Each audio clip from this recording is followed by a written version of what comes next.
Oi pessoal, sou Samuel, faço parte da equipe do Renan, da Mariana e do Maciel e o nosso assunto, nosso tema é sobre aquecimento de água por meio da energia solar.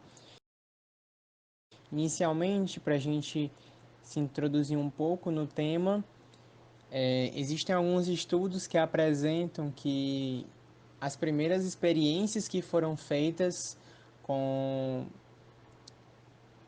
com a utilização da energia solar para se aquecer água foram as experiências realizadas pelo suíço, o Horace de Saussure, lá no século XVIII ainda, em que ele usava uma caixa revestida com isolamento térmico.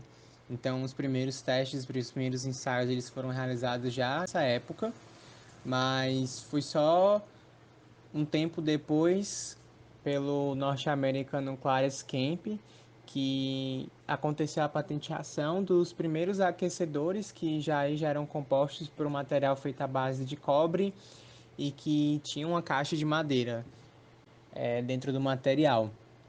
Então, em seguida, realmente assim, o avanço do modelo que estava sendo utilizado até então aconteceu por meio do William Bailey, que foi realmente onde aconteceu a patenteação da tecnologia e o modelo que foi desenvolvido pelo William Bailey é muito parecido com o que é utilizado hoje.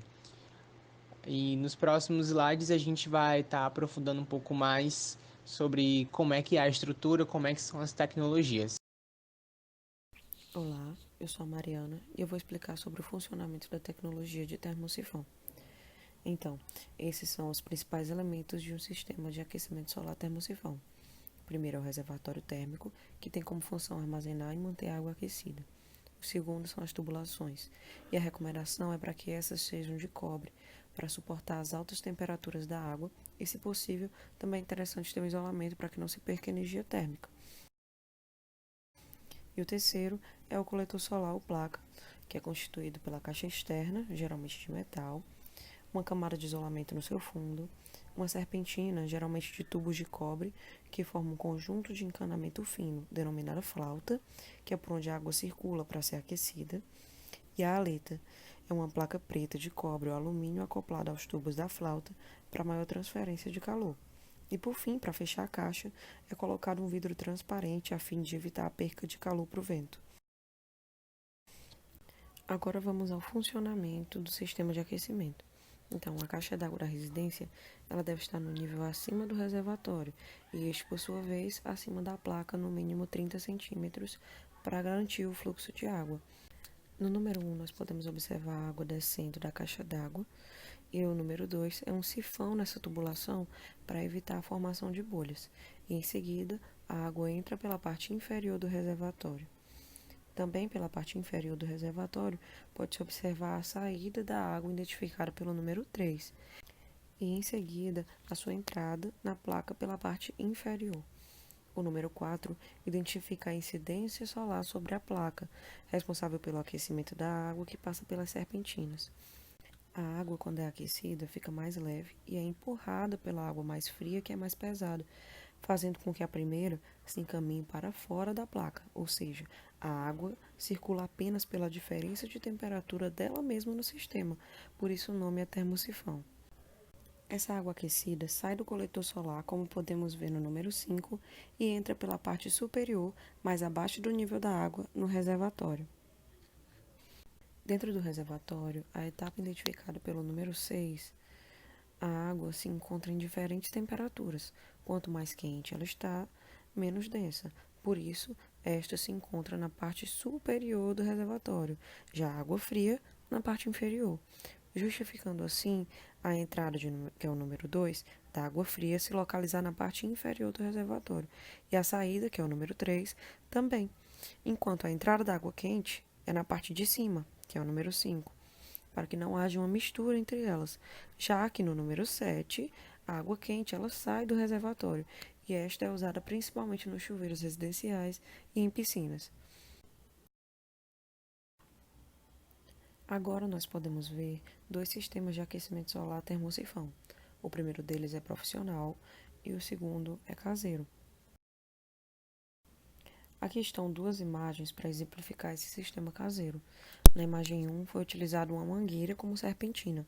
Já na imagem 2, a caixa é uma porta de geladeira e as serpentinas são canos de PVC, ambos pintados de preto. Boa tarde, eu me chamo Renan e eu vou falar um pouco sobre as vantagens e desvantagens do sistema de aquecimento de água por energia solar. Eu vou começar falando um pouco das vantagens. Uma das vantagens é o menor impacto ambiental, que consiste em uma menor degradação do meio ambiente.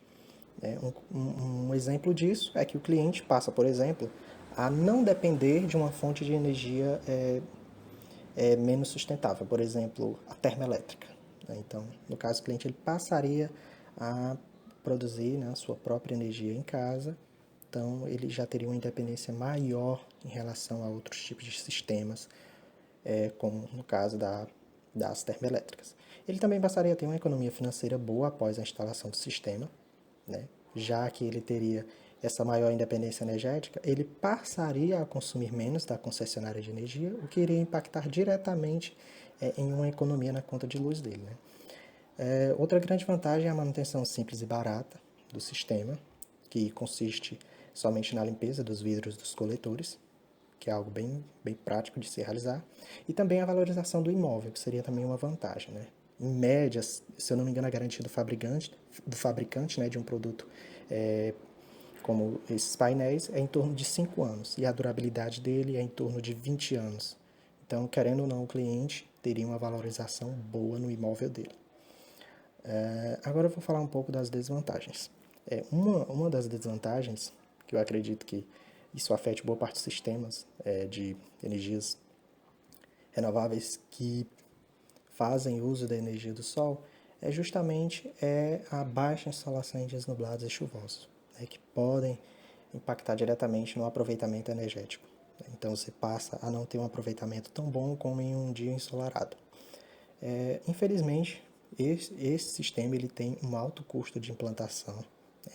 A implantação dele é rápida, demora em torno de um dia, mas o investimento gira em torno de R$ 2.000 a R$ 6.000, o que acaba fazendo com que o cliente ele desembolse um pouco, né, nesse investimento, mas, como eu falei, a economia é boa após a instalação do sistema.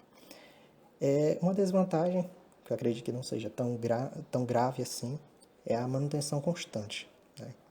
Pela complexidade do sistema, não é, não é uma grande desvantagem, principalmente porque a limpeza é simples e barata. Então, o cliente ele não vai ter tanto problema com essa questão do custo para a manutenção. É mais a questão do custo na instalação e também o problema da insolação, né, em dias nublados, que pode diminuir a eficiência do sistema. Olá a todos, eu sou o Matheus e, para finalizar a apresentação, vou comentar brevemente a respeito de como aumentar a eficiência dos aquecedores solares de água. No Brasil, de acordo com Bosch, uma empresa multinacional alemã, embora existam aquecedores de água industriais em diversos setores da indústria alimentícia e agroindustrial a fins de limpeza e desinfecção de seus produtos nos diversos processos, a maioria dos aquecedores produzidos e instalados são em residências. Os aquecedores podem ser divididos em duas categorias: os sistemas termosifão, que são aqueles em que a água circula naturalmente de acordo com as variações de densidade causadas pela elevação da temperatura, e os sistemas de bombeamento. Para analisar a eficiência de cada um desses sistemas, é necessário entender os principais fatores que podem influenciar a capacidade de armazenamento de calor, seja nas placas coletoras, seja no reservatório. As placas coletoras precisam ter alta transmissividade e absortividade da radiação, verificando assim a quantidade de calor que é perdida, além de fatores externos como a quantidade de energia solar disponível no local e a temperatura da água de entrada. Já o reservatório precisa possuir materiais isolantes para não permitir a perda de calor do sistema. Sabendo então esses fatores que influenciam na eficiência, um estudo realizado por Siqueira em 2009 avaliou dois diferentes tipos de materiais na composição dos coletores, sendo eles o polipropileno e o PVC, e constatou que nos sistemas em termosifão o rendimento do sistema variou muito pouco em relação à placa coletora convencional. Entretanto, no sistema de bombeamento, verificou-se que o rendimento varia consideravelmente de acordo com a vazão de entrada, e constatou-se que, para uma melhor eficiência, a vazão de entrada deve ser de 40 litros por hora.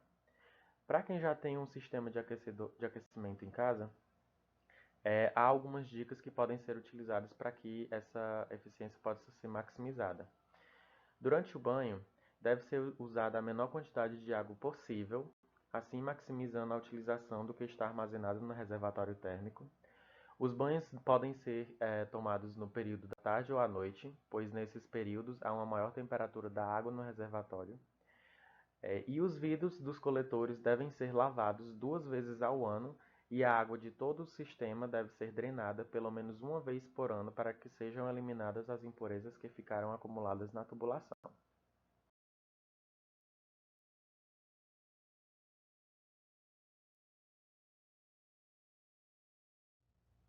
Obrigado.